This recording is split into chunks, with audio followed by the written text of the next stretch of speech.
Kata-kata dengan sengaja.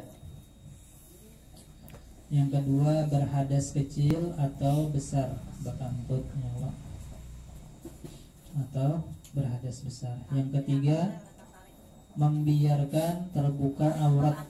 Nah, misalnya ditiup angin semalam pakaian kita sehingga terlihat aurat kita, lalu kita tidak tutup dengan segera, maka itu membatalkan akan sembahyang. Yang keempat, membelakangi kiblat, artinya dadanya berpaling daripada arah kiblat, bergerak itu. Semalam kita lah. Jadi dadanya dihadapkan ke depan. Yang kelima, makan atau minum, maka itu membatalkan juga dengan sembahyang, bersengaja lah. Yang kedua, berdaham-daham atau tertawa terbahak-bahak. Jadi kalaunya ada seorang imam, kita jadi makmum, mendengar imamnya berdaham-daham, maka kadusah kita batalkan sembahyang kita. Artinya kadusah muparakah gitu dari imam, karena barangkali si imamnya itu kada sengaja atau inya kada ingat, atau tak anu sorang kada sengaja lah, kada hem sorang. Demikian juga semalam kalaunya batuk, batuk tuh kalaunya orangnya batukan maka dimaafkan lah. Tapi kalaunya kada batukan, maka bilanya nampak dua huruf itu bisa membatalkan akan sembahyang. Tapi kalau yang golabah kada sengaja juga kada apa-apa juga masalah batuk semuanya. Yang ketujuh, berubah niatnya. Yang kedelapan, murtad, membatalkan sembahyang juga, berubah etikatnya. Yang kesembilan, perbuatan yang berturut-turut. Semalam ada yang kada membatalkan sekalipun banyak, seperti gerakan yang ringan, seperti jari jemari, pelupuk mata bergerak-gerak, bergijip-gijip lidahnya, apalagi untuk dan burungnya bergerak-gerak, mahayal, sembahyang, karas, bergerak-gerak, maka jasidin kada membatalkan akan sembahyang. Yang ke-10, kejatuhan najis yang tiada dimaafkan. Keguguran tahi cacak yang basah, kalau yang garing langsung dikipayakan, maka kada membatalkan sembahyang. Berilah. Kemudian diantara makruhatus shalah al-isbalu wa huwa ayyursila sawbahu hatta yusibal arda. Yang pertama diantara makruh salat adalah isbal, artinya mengulurkan pakaiannya sehingga sampai menyentuh lantai. Bagi laki-laki lah, tapihnya diulurnya sampai ke lantai, maka itu hukumnya adalah makruh lah. Jadi di atas mata kaki fayukrahu bis shalah wa ghairiha, dimakruhkan itu pakaian dari itu bagi laki-laki tepair aja gitulah, tepair bacaannya pakaiannya baik di luar sholat ataupun di dalam sembahyang, itu bagi laki-laki. Tapi kalau hanya bebinian dianjurkan gitulah sampai tutup batisnya, berbeda dengan laki-laki. Illam yusahibhu khuyala, jika tidak dibarengi dengan kesombongan di dalam hatinya. Bilanya ada sombong di hatinya, haramun, makanya berdosa di sini. Misalnya laki-laki berpakaian sampai tertutup seluar borju cutbray sehingga tertutup sampai ke batisnya, maka itu hukumnya makruh. Tapi kalau ada sedikit beragap, jadi maka hukumnya haram, berdosa jadi. Kemudian makruh lagi al-israr wal jahru fi ghairi mawdi'ihima, bernyaring atau bergemet pada bukan tempatnya, Seperti sembahyang zuhur benyaringnya Bismillahirrahmanirrahim. Nah, sembahyang zuhur tapi nya sembahyang tunai. Nah. Sembahyang isya bagaimana? Bismillahirrahmanirrahim. Cuma makruh ya jadi. Berbeda semalam kalau nya sembahyang kodoan lah. Zuhur misalnya, sholat yang zuhur di kodo di waktu malam disunahkan benyaring. Kodoan isya digawi di waktu zuhur, maka sunnah bagaimana bacaannya. Subuh kesiangan, nah di kodo udah sebenyaring bagaimana aja. Kemudian al-ilsaqu adudaihi bijambaihi lidzakari. Nah, menempelkan lengan bawahnya ke sisi higanya, dua higanya bagi laki-laki. Jadi misalnya rukuk itu makruh bagi laki-laki, bibinya sunnah gini, atau sujud gini lah, dirapatakannya nih, sikunya ke sisi higa lambungnya nih, itu makruh bagi laki-laki, dianjurkan bagi perempuan. Kemudian ilsaqu batnihi bifakhizaihi lidzakari, dan menempelkan perutnya dengan dua pahanya bagi laki-laki. Misalnya sujud ininya rapat ke sini, maka makruh bagi laki-laki, sunnah bagi perempuan di sini. Kemudian makruh lagi al-jahru khalfal imami bighairi amin wa ma istasna, benyaring di belakang imam selain bacaan amin atau seumpama amin, benyaring lah misalnya apa ngarannya waladhdallin amin kan, itu kan sudah benyaring. Kemudian kita nang jadi makmum Bismillahirrahmanirrahim, misalnya benyaring juga bisa meraju imam. Kemarin sudah jaring imam.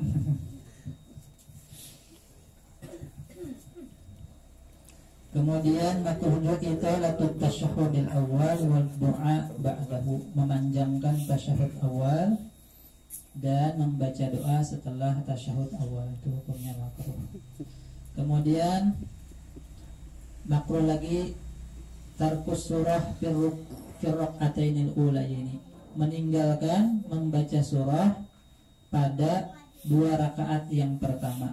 Nah, jadi itu hukumnya makruh. Bukan makruh seluruh salatnya lah, dari segi inya karena mendatangkan kadang membaca surah, itu aja makruhnya, bukan seluruh salatnya makruh.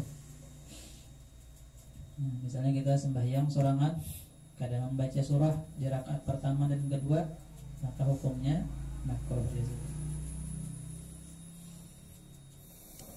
Ramai yang lo ayat kan misalnya waladhdallin amin Bismillahirrahmanirrahim Yasin Allahu Akbar. Hilang kemakruhan, dapat pahala sunnah itu. Bismillahirrahmanirrahim Nun Allahu Akbar, nah dapat sudah pahala sunnah jadi sekalipun satu ayat. Jangan dibaca nak. Ada juga kawan kakaulun bahari mau ke di pesantren ini sebelahan kamar bacain mengaji mendengar kakaulun di sebelahnya. A'udzubillahi minasyaitonirrajim. Bismillahirrahmanirrahim. Alar aja. Nah, orang alif lam ro, alif lam ro. Alar banyak. Ujar kawan untung lain ular aja.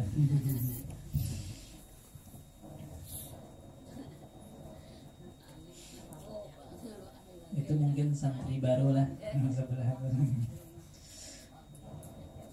Kemudian tarku takbiratul intiqal, meninggalkan takbir intiqal. Misalnya hendak ruku kada bertakbir, i'tidal kada ucapan sami Allahu liman hamidah, hendak sujud kada bertakbir, itu hukumnya makruh ya, kada dapat pahala sunnah ya. Demikian juga makruh tarku azkarir ruku wal i'tidal was sujud wal julus bainas sajadataini. Makruh juga meninggalkan zikir-zikir ruku, artinya tasbih-tasbihnya nih. Ketika ruku subhana rabbiyal azimi wa bihamdi, wal i'tidal makruh juga rabbana lakal hamdunya tidak dibaca.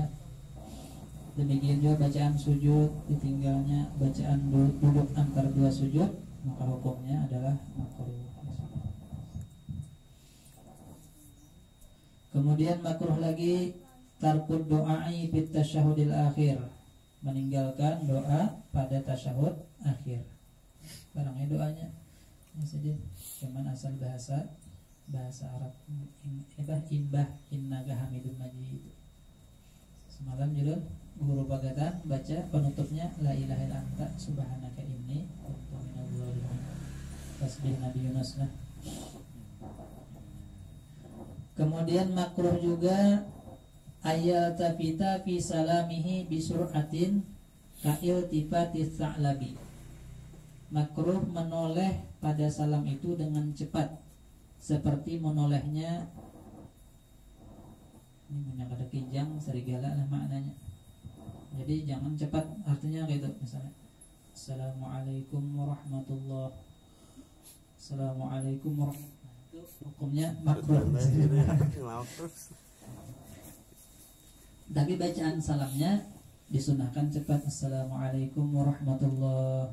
Nah, tapi yang menolehnya itu jangan cepat.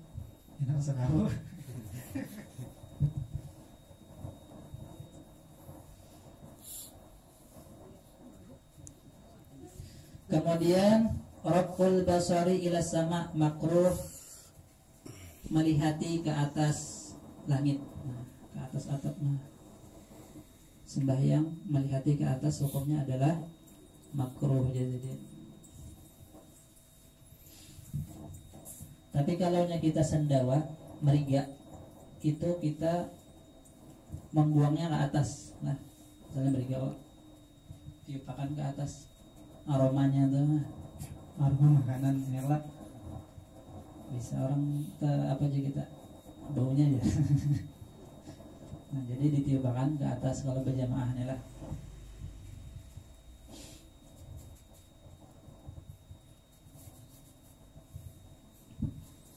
Kemudian makruh juga iltifatun al-iltifatu biwajihi li ghairi hajat, menoleh dengan mukanya tanpa ada hajat sembahyang. Kenapa itu harus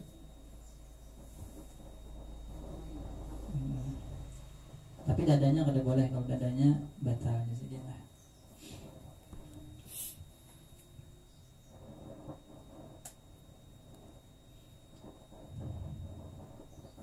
Ada juga nih, artinya kalau di kitabnya biasanya ada kejadiannya. Dan ulun pernah menyaksikannya lah, yang beitih-itih gitu, nah, sembahyang. Ini nggak tahu kanakan bang dulu. Dengan cuman itu lain dadanya ya, jadi ulun pernah ditakuni orang, ditukar aja di pasar ada, dibawa bulik dipasang ke dada aja. Apa itu aja? Makanya kutang ya. Jawabannya dipasang ke dada.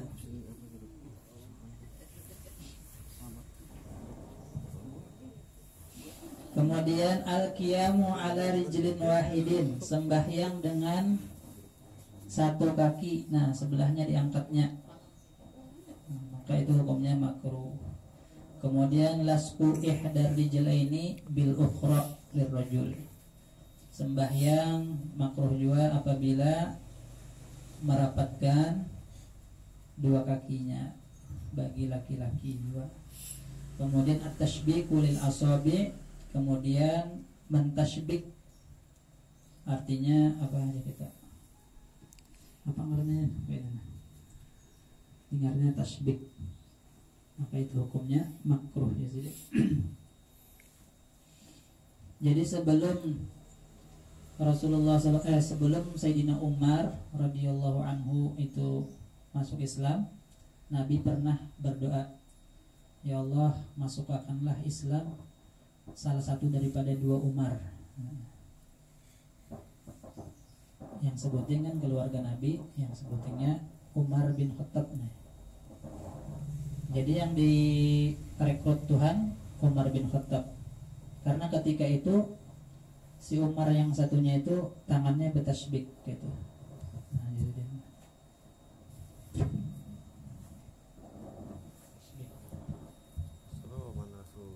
jadi malaikatnya kada senang ketika itu. Maka ujar guru ulangnya, dipilihlah Umar bin Khattab. Bismillah. Itu diantara makruh-makruh sholat. Banyak lagi jadi makruh-makruhnya. Kemudian sunnah-sunnah sebelum sembahyang, yang pertama adalah azan dan iqamah. Azan dahulu, hanyar iqamat.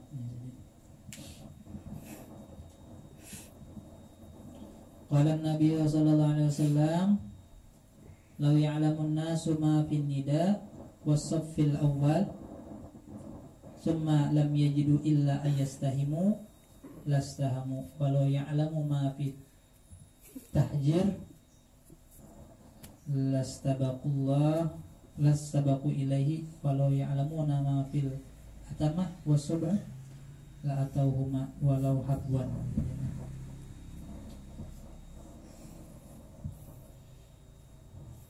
Seandainya, ujar Nabi, manusia itu mengetahui fadilah yang ada di dalam azan dan shaf pertama, kemudian mereka tidak mendapatinya melainkan dengan cara berundi, lastahamu, misalnya mereka berundi itu merabutakan.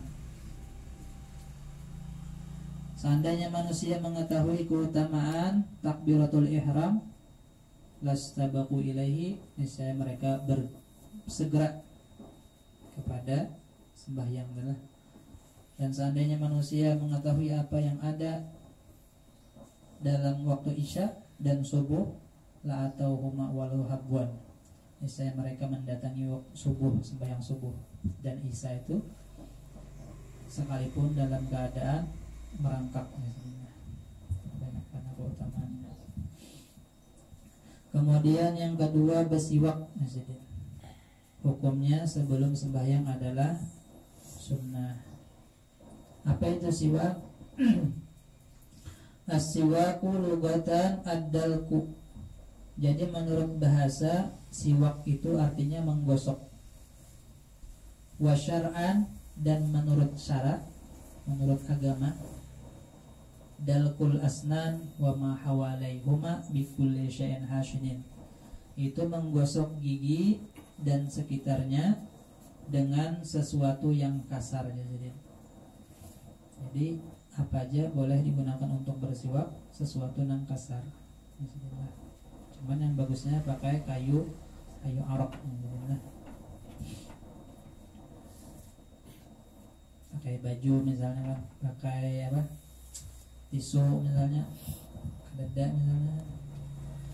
Kemudian fadlus siwak, keutamaan siwak, ujar Nabi nih. Fil hadis anin Nabi sallallahu alaihi wasallam annahu qala, bahwasanya Nabi sallallahu alaihi wasallam beliau bersabda, laula an asyqa ala ummati la amartuhum bis siwaki inda kulli salatin wa fi riwayatin ma'a kulli wudu'in. Ujar Nabi, seandainya aku tidak memberatkan atas umatku, niscaya aku perintahkan mereka dengan bersiwak ketika tiap-tiap hendak sembahyang dan ketika tiap-tiap hendak berwudu. Wa qala kadzalika as-siwaku matharatun lil fami wa mardatun lirabbi wa manjilatun lil basari. Ujar Nabi SAW, bermula siwak itu membersihkan bagi mulut dan meridokan bagi Tuhan. Artinya setan sarikna, Allah Ta'ala ridho, setan pun benci kepada orang yang bersiwak. Wa majlatun lil basar, dan menerangkan bagi pandangan. Wa qala aidan, dan bersabda pula Nabi sallallahu alaihi wasallam, rakaatani bisiwakin khairun min sab'ina rakaatan bighairi siwakin. Bermula 2 rakaat dengan siwak itu lebih baik daripada 70 rakaat tanpa siwak. Misalnya kita sembahyang 2 rakaat cuman pakai siwak, dibandingkan kita sembahyang 70 rakaat tanpa bersiwak, itu masih lebih baik 2 rakaat memakai siwak, ajar Nabi SAW. Wa qala sallallahu alaihi wasallam, dan sabda Nabi lagi, fadlus salati bis siwaki ala salati bi ghairi siwakin sab'ina di'fan. Bermula keutamaan salat dengan bersiwak atas salat yang tidak menggunakan siwak itu sab'ina di'fan, ada 70 lipat gandanya. Jazakallah. Lagi jazakallah. Fawaidus siwaki katsiratun. Bermula faidah siwak itu banyak di sini. Awsalaha ba'duhum ila sab'in, dan menyebutkan sebagian ulama itu faidahnya bersiwak itu sampai 70. Ada 70 faidah orang, keutamaannya orang bersiwak.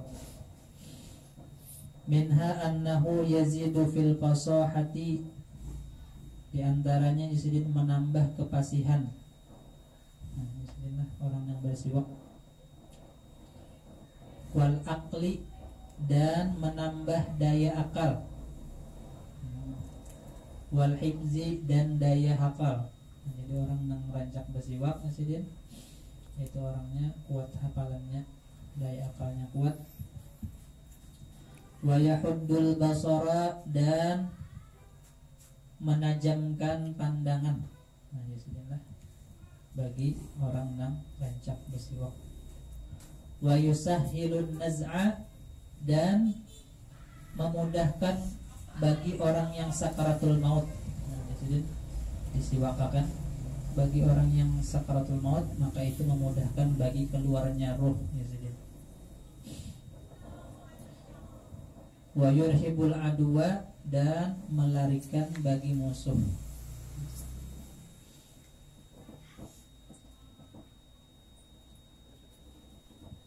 Kemudian wa yudha'iful ajra, menggandakan akan pahala, menggandakan pahala ini orang yang bersiwak.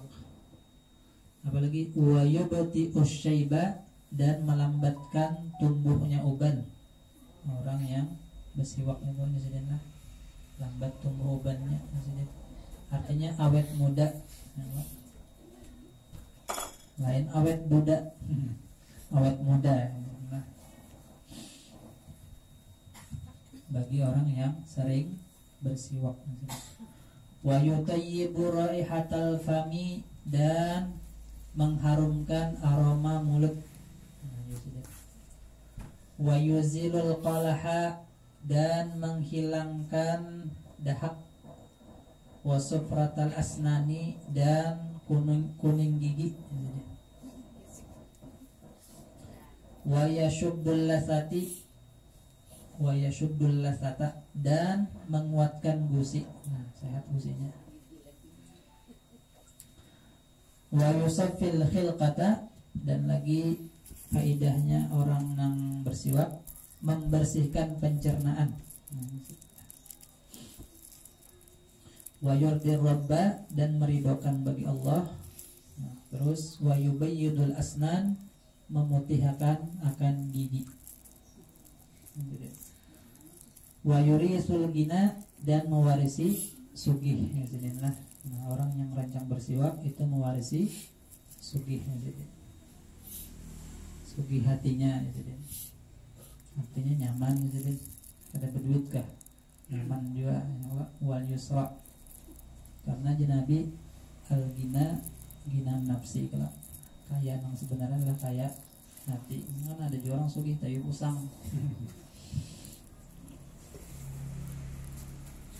Wal yusra, dan kemudahan. Kemudian wa yudhibus suda'a, dan dapat menghilangkan sakit kepala, wa uruqal ra'si, dan urat kepala. Nah, misalnya timbul karena bersiwak, insyaallah insiden kita tutup. Nah, beranunya mengecil pulang. Kemudian wa yusahhihul ma'idah, dan membaguskan pencernaan. Nah, bagi orang yang bersiwak. Wa yuqawwiha, dan memperkuat pencernaan juga. Lambung kuat. Kemudian wa yutahhirul qalba, dan membersihkan hati. Jadi orang yang bersiwak itu diantara bedanya adalah mensucikan hati, membersihkan hati. Wa a'zamuha, dan sepaling besar faidah bersiwak, annahu, bahwasanya bersiwak itu yudzakiru syahadata indal maut, adalah mengingatkan akan dua kalimat syahadat ketika kita hendak mati. Sedanglah diingatkan Tuhan, bacaan la ilaha illallah. Baca Nabi, man akhira kalamihi la ilaha illallah dakhala jannah, barang siapa yang akhir kalamnya la ilaha illallah maka ini masuk surga. Nabi gitu. Bersikat gigi misalnya kita, nah diniatakan kita bersiwak, nah niat. Misalnya kita bersikat gigi, niat bersiwak. Adapun hukum-hukum bersiwak ini ada 5. Jadilah yang pertama, wajib. Apabila seseorang bernazar hendak bersiwak, maka hukumnya jadi wajib. Yang kedua, hukumnya sunnah. Artinya ketika hendak berwudu, hendak sembahyang, hendak membaca Quran, hendak masuk rumah, wanomin, hendak guring, wantabahu, dan bangun daripada tidur, hukumnya sunnah bersiwak. Tagayyuru, dan berubah aroma mulut, itu hukumnya sunnah bersiwak. Ada juga hukum bersiwak itu makruh, yaitu adalah ba'da zawal lis-shaim, setelah gelincirnya matahari, artinya masuk waktu zuhur bagi orang yang berpuasa. Bagi orang yang berpuasa makruh hukumnya bersiwak kalau sudah masuk waktu zuhur. Sebelum zuhur hukumnya tetap sunnah bagi orang yang berpuasa bersiwak. Yang keempat, khilaful aula, menyalahi yang utama, itu adalah al-istiyaku bisiwaki ghairihi biridohu, menggunakan siwak orang lain dan orangnya itu ridho aja bang, yang dipinjam siwaknya, maka hukumnya khilaful aula.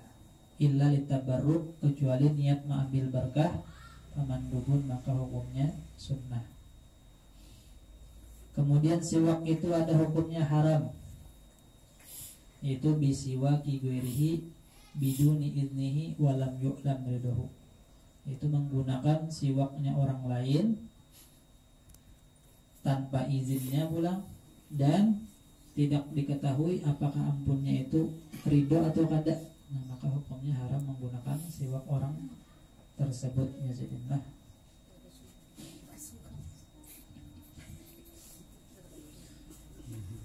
Kemudian siwak seperti apa? Panjangnya seapa? Nah, tuluhu yusannu alla yazida ala shibrin wala yanqusa an arba'ati asabi'a. Sunnah siwak itu panjangnya tidak lebih dari sekilan dan tidak kurang dari 4 jari. Nah, jangan lebih pada sekilan, setengah meter siwak.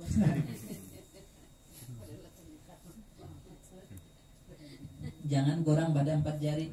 Nah, itu hukumnya sunnah. Jangan lebih maksimal kan sekilan. Jangan minimal, jangan sampai 4 jari. Kaifiyatu isti'maluhu fil asnan ardan.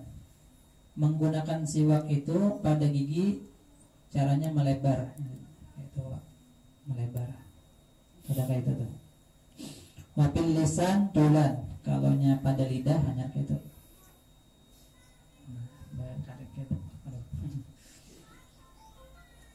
Jadi caranya kayak angka 8. Ini dari depan sini ke gigi bagian atas kanan, ke dalam, kemudian ke bawah,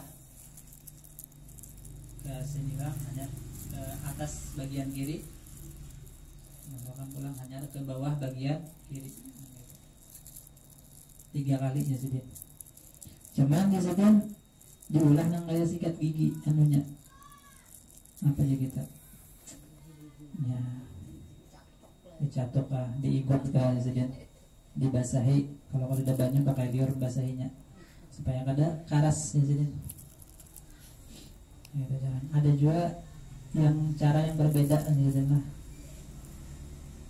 Kada ingat lah caranya kayak itu nah. Sekali, 2 kali, 3 kali hanya dimasukkan ke langit-langit.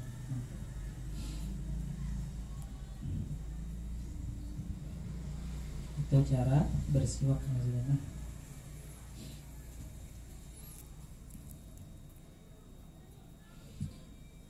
Kemudian di antara sunnah-sunnah sebelum sembahyang adalah memasang sutrah atau tanda sembahyang maksudnya, supaya tidak dilewati di hadapan kita maksudnya. Diandaki kode. Nah ini jangan dilalui maksudnya, misalnya dari batu, wah ini sejadah lah, supaya jangan ada orang yang lalu di hadapan kita. Itu hukumnya adalah sunnah gitu. Jadi kada boleh dilalui antara batas yang kita tandai ini. Nah di sini kada boleh. Tapi kalau depannya kada apa-apa aja saja lah dilalui. Cuman bagusnya kada usah dilewati bang minyak awak. Tapi yang dilewati kada apa-apa aja jadi. Itu adalah hukum.